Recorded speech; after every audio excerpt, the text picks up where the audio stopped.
Isipin mo na kung isang araw ay nakakita ka ng isang pinto na konektado sa ibang mundo, at anumang mga bagay o kasanayang natutunan mo ay maibabalik sa totoong mundo. Nagsimula ang kwento habang isang babae ang hinaharas ng ilang lalaki. Gayunpaman, nakilala natin si Yuya, isang batang lalaki na sumusubok na magsalita laban sa mga lalaki.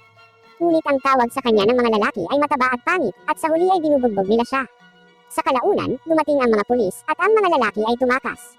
Nagpasalamat ang dalaga sa kanyang tulong, ngunit sinabi ni Yuya na ayos lang siya at lumayo. Nalaman natin na tinuruan siya ng kanyang lolo na laging maging mabait at tumulong sa mga nangangailangan.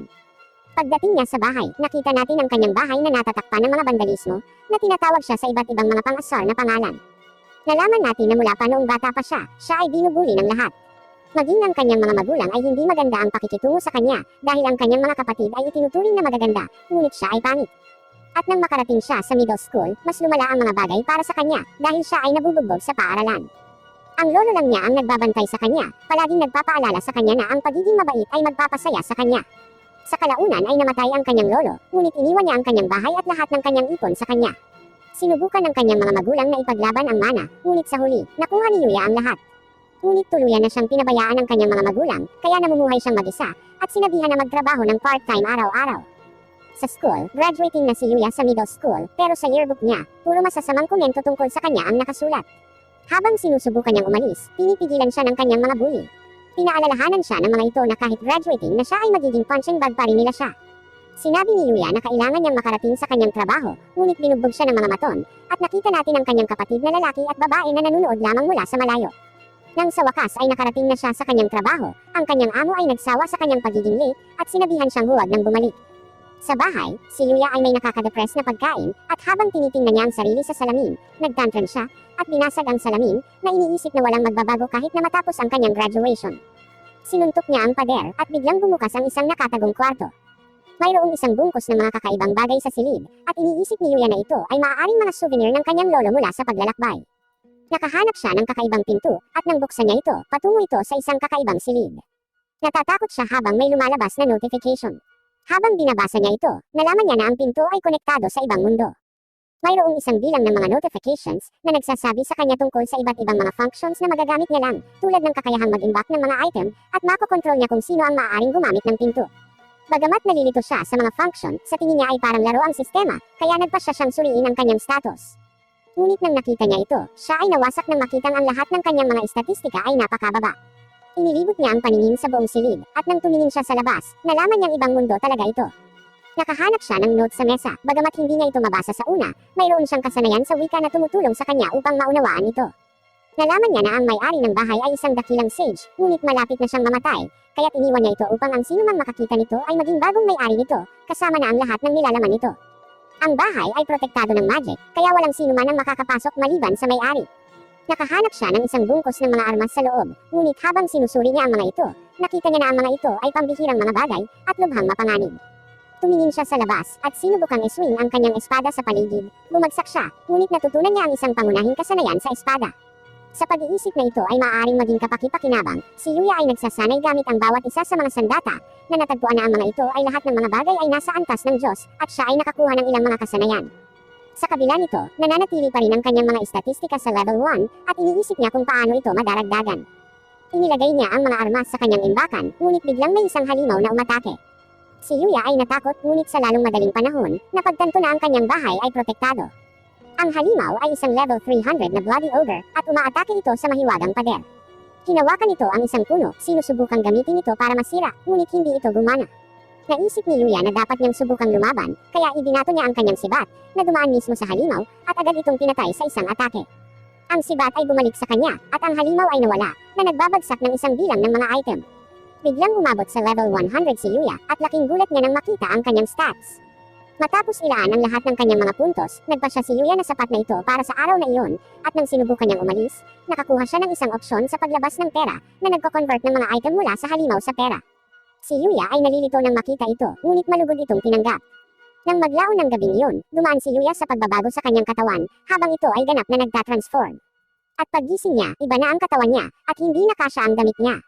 Hindi siya sigurado kung ano ang nangyayari, at basag pa rin ang kanyang salamin, kaya nagpasya siyang maghanap ng ilang damit. May mga mahiwagang damit sa bahay ng sage, na malayang nag-a-adjust ng size, at nagbibigay ng hanay ng mga mahiwagang bonus. Nagtataka si Yuya tungkol sa pagkakakilanlan ng Sage, at tumingin siya sa paligid ng kanyang hardin. Maraming iba't ibang halaman at gulay, at sinisikap niyang alagaan ang mga ito.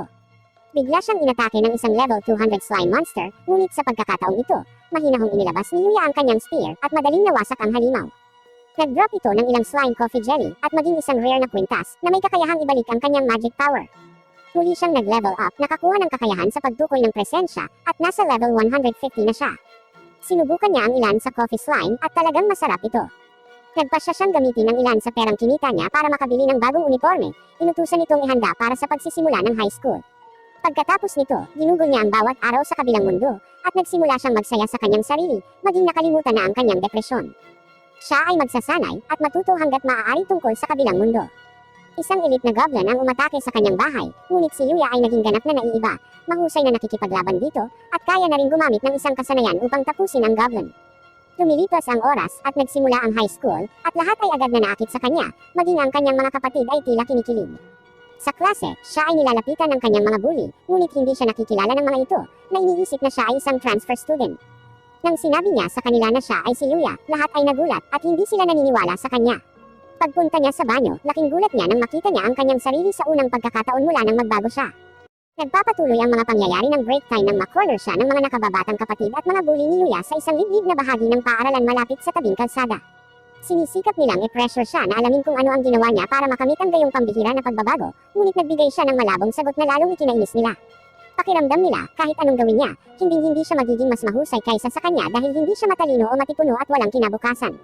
Natigil ang kanilang verbal assault nang huminto ang isang luxury car palapit sa kanila. Natarante silang lahat nang lumabas si Kaori sa elite fashion, at tinawag ang pangalan ni Yuya habang tama ang palagay niya na siya ito. Nagkomento siya kung gaano siya pumayat mula noong huli nilang pagkikita nang iligtas siya nito. Nagtataka siya nang hindi siya nito nakikilala, at ipinaalala sa kanya na siya ang babae na hinaharas na iniligtas niya sa convenience store mula sa mga bastos. Napabuntong hina siya habang pumapasok sa kanyang isipan ang mga alaala ng pangyayari, ngunit nalilito siya kung paano niya nalaman ang pangalan nito. Inamin ni Kaori na gusto niyang pasalamatan siya, kaya pinaimbestigahan niya ito at inamin na kawalang galang ito sa kanya. Tahimik niyang hinihiling sa kanya na pumasok sa Osei Academy na ikinagulat niya. Komento ng nakababatang kapatid ni Yuya na alam niyang taga-school ito nang makita ang uniforme. Ang pagkalito ni Yuya ay patuloy na lumalaki dahil ito ay isang super elite school. Humihingi ng paumanhin si Kaori sa huli niyang pagpapakilala habang isiniwalat niya na isa siyang student council officer sa paaralan. Ang kanyang katulong ay nagsalita sa pagdaragdag na ang kanyang ama ay ang chairman ng Osei Academy Board. Kaya nang mabalitaan niyang iniligtas ni Yuya ang kanyang anak mula sa ilang bastos, gusto ng chairman na pumasok siya sa kanilang academy. Hindi nararamdaman ni Yuya na niligtas niya ito dahil mas nabugbog siya. Tubos siyang nagpapasalamat sa alok, ngunit kailangang tanggihan dahil wala siyang kakayahan sa pag-aaral na mag-enroll. Ang kanyang mga kapatid ay sumabad sa pagsusumamo na hayaan silang magpatala bilang kapalit niya. Sinasabi nila na sila ay mas nakahihigit sa kanilang nakatatandang kapatid. Idinagdag nila na sila ay mahusay sa parehong akademya at sports, ngunit bago nila matapos ang kanilang panukala, pinutol sila ni Kaori at tinanggihan sila. Sinabi niya na malaki ang utang na loob niya kay Yuya, kaya ayaw niyang mag-enroll sa akademya ang sinumang nang insulto sa kanya. Inihayag ni Kaori na alam nila ang kanilang pang-araw-araw na masasamang gawa sa kanya, dahil ang lahat ng ito ay masusing sinisiyasat. Bumagsak ang dalawa sa sahig at nawala ng pag-asa dahil alam nilang imposible na ngayon ang pagkakataon nilang makapasok sa ganoong paaralan. Ibinalik ni Kaori ang kanyang atensyon kay Yuya habang ipinapaliwanag niya na inuuna ng elite school ang lakas ng karakter kaysa sa kahusayan sa akademiko, kaya walang magiging problema ang kanyang pag-enroll. Ininumungkahi ng kanyang tagapaglingkod na ipakita siya sa paligid ng akademya habang nag-uusap pa sila. Siya ay medyo nag-aatubili na pumunta dahil siya ay nasa paaralan, ngunit tinitiyak niya sa kanya na ang kanyang prinsipal ay papaalaman sa kanyang pagliban. Nang maayos na iyon, tuwang-tuwang hinawakan ni Kaori